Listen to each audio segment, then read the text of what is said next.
थोपिएगा कि इसको बढ़िया से हम रिवीजन करेंगे, वो दिन कभी नहीं आता है। जिस दिन दिमाग में आ जाता है ना कि वो दिन हम बढ़िया से पढ़ेंगे, वो एक टाइम आएगा अभी हम कंपाइल कर लेते हैं, नोट्स बना लेते हैं, वो दिन कभी नहीं आता है। तो जो पढ़ रहे हैं उसको एकदम वाइंड अप करते हुए चलिएगा यहाँ पर।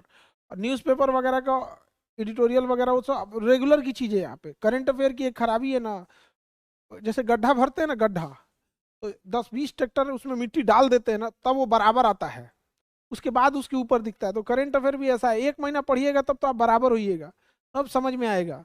वरना कोई सोचेगा कि पहले दिन हम करंट अफेयर पढ़े, एक हफ्ता आप बोरिंग लगने लगेगा आपको। 1 महीने जब आप उसमें जुड़ जाइएगा तब समझ में आएगा ओह क्या चीज हो रहा है।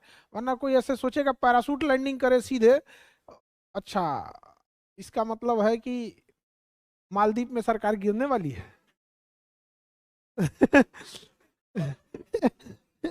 उसको पता ही नहीं चलेगा वहां पे। वो एक लंबा प्रोसेस होता है उसका। जब आपको, अब ऐसे नॉर्मल समझिए, कोई बिहार का है, उसको बिहार की पॉलिटिक्स इजीली समझ में आती है क्योंकि एक लंबे प्रोसेस से उसको देखते हैं। उसको अगर पूछिएगा राजस्थान में सीएम चेंज, मध्य प्रदेश में सीएम चेंज हो गए, तो कहा ये तो चेंज होने के लिए होते हैं। उसको पता ही नहीं चलेगा भैया सीटिंग सीएम को हटाया गया है, तब कहेगा वो सीटिंग सीएम थे वो। क्योंकि आपको जब तक करंट अफेयर में पहले से नॉलेज नहीं है ना, थोड़ा बहुत आपको रहना चाहिए। तो 1-2 महीने आपको लगेंगे किस चीज में, उसको वाइंड अप करने में, आपको बराबर आने में। तो बेटर है आप ना थोड़ा थोड़ा देखते रहिएगा। अब एग्जाम के टाइम पे देखिएगा ना तो एग्जाम का प्रेशर हो जाएगा। तो अभी क्या है ना, नॉर्मल देखते रहेंगे तो आपको एक आदत सी पड़ जाएगी, अच्छा ये ऐसी चीजें होती है, फिर धीरे धीरे चीजें समझ में आ जाएगी। अभी आपने देखा होगा ईरान ने मिसाइल मार दिया था पाकिस्तान के ऊपर, बदले में पाकिस्तान ने भी मार दिया ईरान के ऊपर, मार दिया ना, दोनों आपस में लड़ गए थे यहाँ पे। अब नॉर्मल तो ऐसे लगे यार दोनों लड़ गए, दोनों में समझौता भी हो गया, बट इसमें बहुत क्रूशियल रोल किसने निभाया, चाइना ने। क्योंकि चाइना का इक्वल इंटरेस्ट है, वो इंडिया को काउंटर करने के लिए पाकिस्तान को रखा है और इंडिया को ही काउंटर करने के लिए ईरान को भी रखा है। अब हमारे दो साथी आपस में लड़ेंगे तो भाई मेरा तो काम है भैया चुप कराओ यहाँ पर। तो एक एट ए टाइम कैसे समझ में आएगा आपको। अब कोई पहली बार सोचा तो चाइना को क्या जरूरत है भैया युद्ध में छुड़ाने की, लड़ाई लड़ने दो यहाँ पर, तो वो नहीं होगा यहाँ पे। आपको एक धीरे धीरे एक बिल्टअप करना पड़ेगा, वो एक लंबा प्रोसेस होता है यहाँ पे। और अचानक से करेंगे तो कभी नहीं होगा। और ये बड़ा क्रूशियल रोल होते जा रहा है करंट अफेयर का, प्री से लेके मेंस में लेके इंटरव्यू से लेके हर जगह आपका रोल होते जा रहा है। अब तो इंटरव्यू में शुरुआत ही हो रही है, आधे क्वेश्चंस यही से न्यूज़पेपर पढ़े कि नहीं पढ़े, न्यूज़पेपर से उठाया उधर ही रह गया, समझ में आया कि नहीं। और इंटरव्यू एक बहुत बड़ा रोल, देखिए आपके सिलेक्शन में मेंस रोल निभाएगा।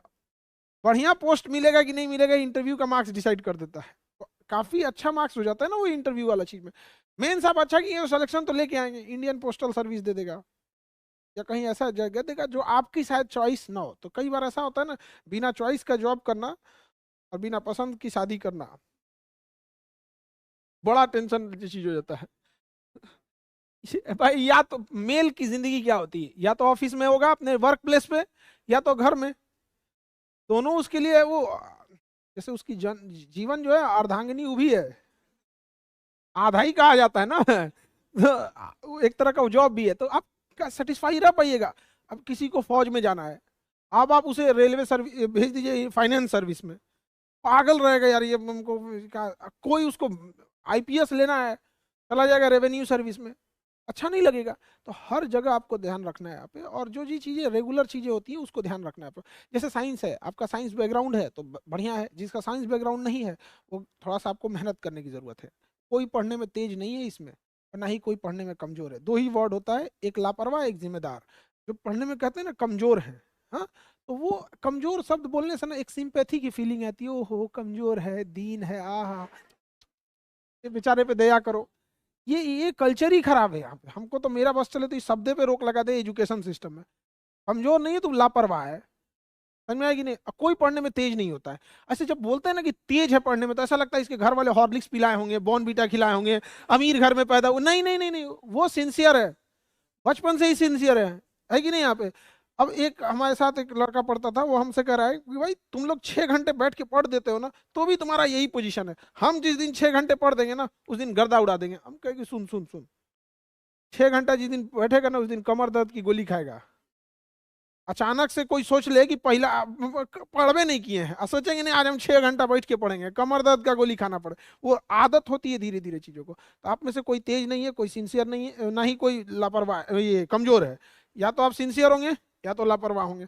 और अमूमन आप जिस सब्जेक्ट को सबसे कम टाइम देते हैं वही सब्जेक्ट आपका खराब होता है। दुनिया का कोई भी चीज देखिएगा, समय दीजिएगा तो आपका हो जाएगा। समझ में आ गया कि नहीं आ गया? कई बार सड़क पे देखते हैं ना, कंफ्यूज हो जाते हैं, अरे भैया ये सब कहाँ लेके घूम रहा है सब। क्यों? समय दिया है। होता है कि नहीं होता है? तो वैसे ही समय दीजिए, आपका ये जॉब भी हो जाएगा। समय नहीं दीजिएगा कभी नहीं होगा। लाख पढ़ने में तेज है, कभी नहीं हो सकता है। सिंपल सी चीज, आपको क्या चाहिए? समय। और जिस सब्जेक्ट में कम पढ़े हैं, जिस सब्जेक्ट में इंटरेस्ट नहीं है, उस पढ़ते पढ़ते इंटरेस्ट आ जाता है। देखिए कॉन्फिडेंस जो होता है ना, हमेशा नॉलेज से आता है। हमेशा नॉलेज से ही कॉन्फिडेंस आएगा, और कोई रास्ता नहीं है कॉन्फिडेंस आने का। हम आपसे कहेंगे कि आप बताइए, आप चेन्नई के बारे में कुछ बताइए, आपका कॉन्फिडेंस नहीं आएगा। बट अगर आपको कहते कि नहीं आप अपने गांव के बारे में बताइए, बड़ा कॉन्फिडेंटली जवाब दीजिएगा। हाँ पूछिए, कौन गली मोहल्ला कहाँ से है। क्यों? नॉलेज है ना, नॉलेज। तो नॉलेज बहुत बड़ा क्रूशियल रोल निभाता है आपके कॉन्फिडेंस में। वहां पे वही कॉन्फिडेंस फिर आपकी पर्सनालिटी हो जाती है। यहाँ पे कॉन्फिडेंस अगर रहेगा तो बिल्कुल ये चीज होगा। तो नॉलेज लेते ही है। और कोई भी चीज कब आप भागते हैं, कॉन्फिडेंस और इंटरेस्ट दोनों नॉलेज पे डिपेंड करता है। अगर आपके पास नॉलेज नहीं है ना, तो सबसे पहले आपका उससे इंटरेस्ट खत्म हो जाएगा, और फिर उसको कॉन्फिडेंस खत्म हो। जैसे हम आपको भाषण दे चाइनीज भाषा में, खूब बेहतर भाषा भाषण दे, और सारा लेक्चर किस में दे? चाइनीज।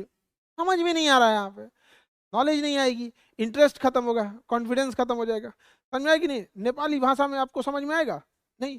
तो ये चीज है, तो समझने की एक बार कोशिश कीजिएगा। अमूमन स्टूडेंट में क्या होता है, कोई चीज नहीं समझ में आ रही है तो उससे भागने लगते हैं, और ये सबसे बड़ा खराब ये सबसे बड़ी डीमेरिट है। ये सब चीजों से आप लोग बचिएगा। समझ में आ रहा है कि नहीं आ रहा? बाकी और कोई डाउट तो आप बताइए, आप लोग को कोई पर्सनल, वरना हम लोग तो इसे समझाते ही रहते हैं। रिवीजन में हमेशा याद रखिएगा, रिवीजन और पढ़ाई दोनों में अंतर होता है। आप रिवीजन जब कर रहे होते हैं तो याद रखिएगा कि आप 20% से ज्यादा चीजों का अगर रिवीजन कर रहे हैं तो आप टाइम पास कर रहे हैं। जैसे सपोज कीजिए कि आपने कोई एक पेज पढ़ा, एक पेज पढ़े, तो रिवीजन में उस पूरे एक पेज का आपके पास निचोड़ रहना चाहिए। 20% एरिया, उसमें हर एक चीज इंक्लूड रहना चाहिए। जैसे आप कोई भी चीज पढ़े, 50% तो आपको ऐसा बाई हार्ट मेमोरी में याद हो जाएगा। जैसे वॉल्केनो पढ़ रहे हैं, साइंस एंड टेक ही पढ़ रहे हैं, चंद्रयान पढ़ रहे हैं, जैसे आदित्य एल1 पढ़ रहे हैं, तो कुछ चीजें तो याद ही हो जाएंगी। तो क्या उसको रिवीजन करना समय की बर्बादी है कि नहीं? कुछ चीजें जो कभी कभी दिमाग टंग स्लिप होती है, दिमाग में रहता है, टंग स्लिप होती है, यार यार ये दिमाग में, ये एल1 का मतलब लैंग्वेजियन पॉइंट ये क्या होता है, कुछ चीजें ऐसे होती है, उसमें एक सिंगल टिक मारिए कि भैया ये हमको ना जुबान से ही नहीं निकलता है। और कुछ चीजें होती है दिमाग में घुसता ही नहीं है, या फिर याद रहेगा ना बार बार भूलेगा, बार बार भूलेगा। जैसे अगर हिस्ट्री में देखेंगे तो एंग्लो इंडियन वार, कभी एंग्लो मैसूर होगा, कम एंग्लो कर्नाटक होगा, कम एंग्लो मराठा होगा, एंग्लो अवध हो जाएगा, पागल हो जाएगा आदमी सब। तो वो ज्यादा क्रूसियल, तो उस पर डबल टिक मारिए। तो जिस पे डबल टिक है वो ब्रेन में उसको रखना जरूरी है, जिसपे सिंगल टिक है जबान पर, जिसपे कोई टिक नहीं उसको छोड़ के निकल जाइए। समझ में आ गया कि नहीं आ गया? लेकिन रिवीजन कैसे करते हैं आप लोग? पूरा पढ़ेंगे, समय की बर्बादी है। क्यों पूरा पढ़ रहे हैं? लाइन बाई लाइन कोई चीज कभी नहीं पढ़ी जाती ना। रिवीजन मतलब क्या? 20%, 20%, 10% एकदम। और कोई भी चीज पढ़ रहे हैं, एक पेज को अगर आप 5 लाइन में नहीं हटा सकते हैं रिवीजन के लिए, रिवीजन की कॉपी या फिर साइड में ही नीचे कुछ जिस्ट बना के रखे रहिए, खटाखट खटाखट उस चीज को, उस समराइज होना चाहिए किसी भी छोटी सी चीज के यहाँ पर। समझे? जैसे कभी किसी देखिए कोई भाषण देता है ना, तो क्या पूरा भाषण लिख के रखेगा? उसका कुछ की पॉइंट्स लिख देता है सामने कि अच्छा हमको इस चीज पे चर्चा करनी है। समझा गया? जैसे आप सपोज कीजिए कि आप एरिया के डिस्ट्रिक्ट मजिस्ट्रेट हो गए, आपको कहीं भाषण देने के लिए बुलाया गया, तो आप क्या पूरा लाइन बाई लाइन लिख के जाइए, कुछ की पॉइंट्स लिख लीजिएगा, कुछ डेटा जो भूलते होंगे वो लिख लीजिएगा यहाँ पर। जैसे आप सपोज कीजिए कि आप जिस एरिया में गए वहाँ सूखे की प्रॉब्लम है, तो वहाँ पर आप सूखा, ड्रॉट या फ्लड जो भी है वो एक बस हाईलाइट कर देंगे, फ्लड, तो आप समझ जाएंगे। पूरा लिखिएगा नहीं फ्लड, उसमें क्या की पॉइंट्स हैं वो सब चीज़ें, तो बस की पॉइंट देखिएगा बाकी। और पूरा रिवीजन अगर पढ़ रहे हैं तो फिर दिक्कत है। ठीक है? और कोई डाउट? हाँ, वो थोड़ा सा आपका ना बैकग्राउंड इशू आता है, समझ आए कि नहीं? तो क्योंकि ह्यूमैनिटीज से है तो थोड़ा सा क्या है कि शुरुआती बैकग्राउंड उतना क्लियर नहीं है। अब कोई साइंस टर्मिनोलॉजी वो क्या है ना कि आपको तो फिर बैकअप पढ़ के आना पड़ेगा। इसके लिए क्या है ना कि आपको 2 बार ना देखना पड़े, पहले से ही देख लीजिए कि क्या टॉपिक आने वाला है, या फिर सर से पूछ लीजिए सर कल कौन सा टॉपिक आएगा, हमको थोड़ा पहले पढ़ना पड़ता है, मेरा साइंस